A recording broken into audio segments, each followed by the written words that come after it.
Hello guys, welcome back to mister info pilot channel. So 2023 வரைக்கும் ட்ரிவாண்ட்ரத்தில் நீங்கள் வந்து டொமஸ்டிக் ரூட்ஸில் ட்ராவல் பண்ணணுன்னாலும் இன்டர்நேஷ்னல் டெர்மினலுக்கு போக வேண்டிய ஒரு அவஸ்தை இருந்துச்சு.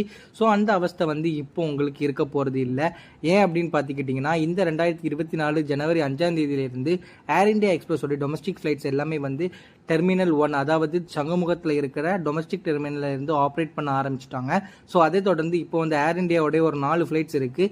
ஸோ 4மே வந்து டெல்லி, பாம்பே போகிற ஃப்ளைட். இந்த ஃப்ளைட்ஸ்மே வந்து உங்களுக்கு இனிமேல், அதாவது பிப்ரவரி 7ஆம் தேதியிலிருந்து டெர்மினல் 1ல இருந்து ஆப்ரேட் பண்ண போறாங்க. ஸோ இந்த விஷயத்தை நீங்க உங்களுடைய ஏர் டிராவல் பண்ற எல்லா ஃப்ரெண்ட்ஸ்க்குமே ஷேர் பண்ணுங்க. ஸோ சிலப்போ வந்து ஏர் இண்டியாவோட கனெக்ஷன்ஸ் இருக்கும். ஏர் இண்டியா வந்து கனெக்ஷன் வந்து லண்டன் வரைக்கும் வச்சிருக்காங்க. ஸோ நீங்கள் லண்டனுக்கு போகிறதா இருந்தாலுமே நீங்கள் வந்து இன்டர்நேஷ்னல் ஏர்போர்ட்டுக்கு போகக்கூடாது, டொமஸ்டிக் ஏர்போர்ட்டை தான் போகணும். தமிழ்நாட்டில் கன்னியாகுமரி, திருநெல்வேலி அண்ட் கேரளாவில் சவுத் சைடில் இருக்க எல்லாருக்குமே இதை ஃபாலோ பண்ணுங்கள். நீங்கள் எல்லாருமே வந்து இந்த டெர்மினல் யூஸ் பண்ணி தான் இனிமேல் டொமஸ்டிக் ரூட்ஸுக்கு வந்து